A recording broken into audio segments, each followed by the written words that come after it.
अस्सलामुअलैकुम दोस्तों, professor academy में खुश आमदीद। आज हम पढ़ेंगे कूलम्स लॉ के बारे में। हमारे पास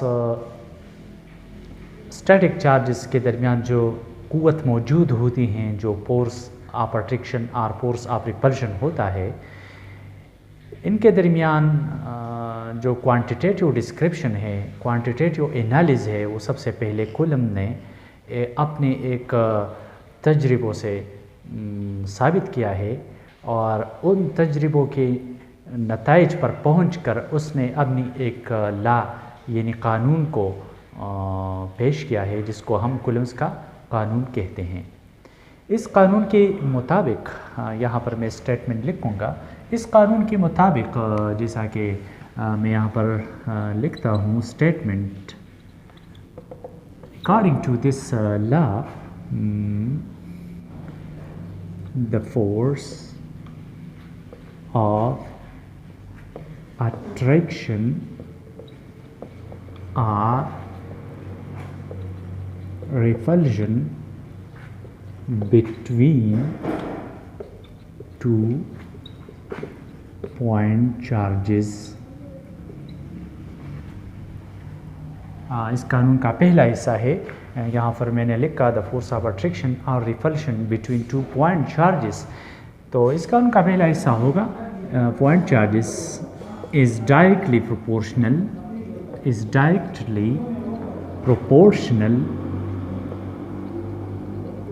to the product of magnitude of the two charges to the product of magnitude of the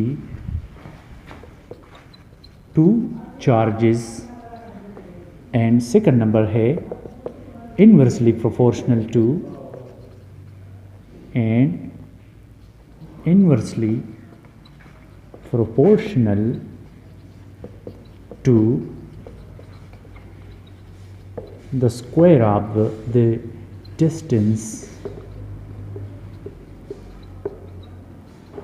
between them। तो ये है हमारे साथ कूलम का कानून। ये हमारे साथ ये बयान करता है कि दो पॉइंट चार्जेस के दरमियान जो क़ुव्वत दफ़ा या क़ुव्वत कशिश होती हैं, वो इन चार्जों के आपस में मकदार के हासिल ज़रब के रास्त तनासुब और इनके दरमियान जो फासला होता है इनके मुरब्बा के बिलअक्स या माकूस तनासुब होते हैं, जैसा कि मैंने यहाँ पर लिखा है। तो अब हम आते हैं इसके जो मैथमेटिकल फॉर्म है, जो रियाजियाती शक्ल हैं, उस पर आते हैं। तो मैथमेटिकल फॉर्म में हम पॉइंट नंबर 1 को यहाँ पर एक इक्वेशन की सूरत में लिखेंगे। तो यहाँ पर मैं लिख सकता हूँ कि F is directly proportional to Q1 Q2। ये हमारे साथ पहला इक्वेशन। और दूसरी सूरत में जो यहाँ पर मैंने लिखा है कि inversely proportional to the square of the distance between them, तो दूसरी सूरत में हम यहाँ पर लिखेंगे F is proportional to 1/r²। तो ये हमारे साथ अब कूलम के स्टेटमेंट के मुताबिक दो इक्वेशन बन गए। अब हम ऐसा करते हैं कि इक्वेशन फर्स्ट और 2 को इकट्ठे लिखते हैं। तो फ्रॉम इक्वेशन 1 एंड 2 ये हमारे साथ फिर होगा F proportional to Q1 Q2 divided by r²। और अगर आप इसको सिंपल इक्वेशन की शक्ल में लिखें तो आप कह सकते हैं या लिख सकते हैं कि F is equal to K Q1 Q2 divided by r²। तो दोस्तों, ये जो हमारे साथ इक्वेशन 3 यहाँ पर मैंने लिखा, ये हमारे साथ कूलम्स लॉ की मैथमेटिकल फॉर्म है, मैथमेटिकल शक्ल है। अब हम आगे जाते हैं और ये जस्टिफाई करते हैं कि यहाँ पर हमारे साथ इस इक्वेशन में जो K है ये क्या है।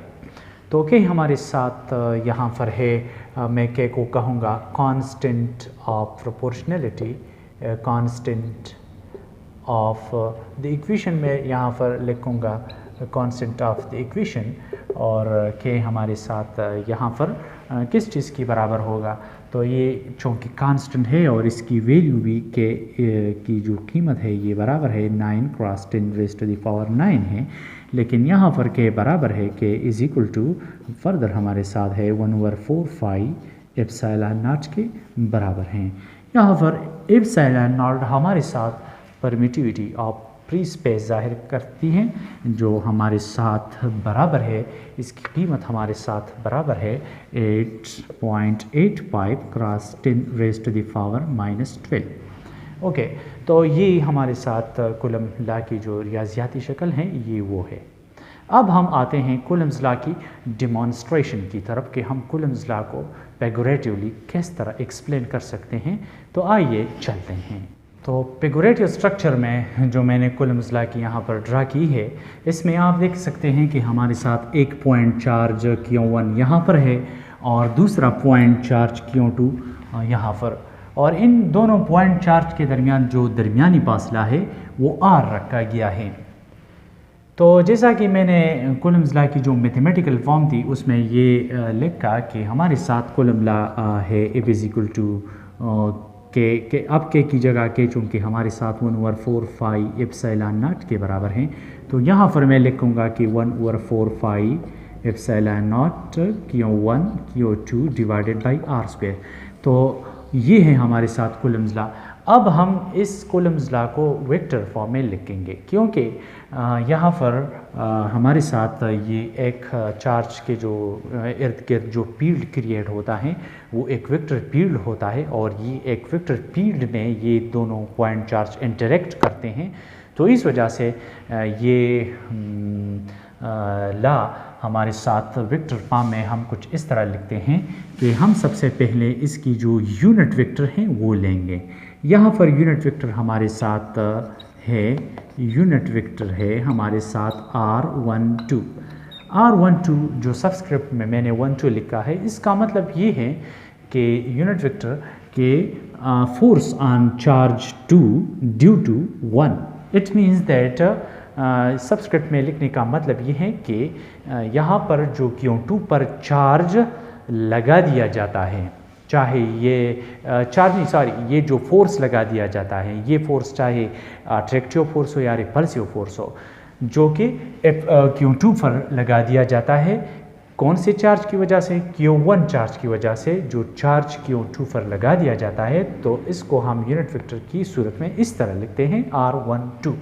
तो अब हम आते हैं इसके लिए वो क़ुव्वत जो Q1 Q2 पर लगाता है, तो उसके लिए कूलम लॉ फिर हम इस तरह लिख सकते हैं F21 with the vector sign is equal to K Q1 Q2 divided by R² into R12 and unit vector. यहाँ पर मैं चूँकि ये यूनिट वेक्टर है इसलिए अच्छा, ये हमारे साथ हो गया Coulomb's law in vector form. इसका मतलब ये हो गया कि इसके ऊपर ये यहाँ पर जो 21 लिखा है और यहाँ पर 12 लिखा गया है। तो आप देख सकते हैं जैसा कि फिगर से ज़ाहिर है कि ये वो क़ुव्वत है जो हम इस पॉइंट चार्ज को देते हैं करीब ले जाने में और या दूर ले जाने में। जो हम फोर्स अप्लाई करते हैं उसको हम यूनिट वेक्टर की शक्ल में लिखते हैं। और ये जो क़ुव्वत है ये कोलम्बिक फोर्स है जो हमने यहाँ पर कैलकुलेटेड या डिराइव की हैं। तो ये कोलम्बिक फोर्स है। इसका भी वही मतलब है जो R12 का है। इसका मतलब ये कि ये वो क़ुव्वत है जो चार्ज 1 चार्ज 2 पे लगाता है। अगर आप इसकी आप इसको इस तरह भी लिख सकते हैं और इसको हम इस तरह भी लिख सकते हैं F12 is equal to K Q1 Q2 divide by R² into R21। तो ये भी ठीक है, लेकिन थोड़ा मुख्तलिफ है, उलट है, क्योंकि यहाँ पर यूनिट वेक्टर चेंज हो गई। तो फिर हम इसको इस तरह लिखते हैं R12 is equal to minus R21। तो अगर यूनिट वेक्टर को अगर हम इस तरह लिखते हैं तो फिर हमारे साथ जो इक्वेशंस है ये कुछ इस तरह लिखेंगे कि F21 is equal to minus F12। तो यहाँ पर ये जो फोर्स हमने लिखी, कोलम्बिक फोर्स लिखी, ये बिल्कुल ये this is the force which body first exert on body two. यहाँ पर बॉडी का मतलब है point charge. This is the force which a point charge first can exert on point charge two is equal to minus this is the force which point charge 2 exert on point charge 1। और यहाँ पर point charge 1 ये है, point charge 2 ये है। तो ये हमारे साथ हो गया Coulomb's law in vector form. इसके अलावा हमारे साथ कूलम्स लॉ जो डिफेंड करता है, ये यहाँ पर मैंने एप्सिलॉन नॉट लिखा है, ये तो फ्री स्पेस में है। अगर आप इसे एक मटेरियल मीडिया या रिलेटिव मीडिया में एक्सप्रेस करना चाहते हैं तो फिर आप लिख सकते हैं कि F is equal to 1/4 epsilon naught epsilon r Q1 Q2 into r square. ये हमारे साथ एक मीडियम में हमारे साथ कूलम्स लॉ हम इस तरह लिखते हैं। आज के लिए इतना ही, इंशाल्लाह अगले लेक्चर के साथ फिर हाजिर होंगे। अल्लाह।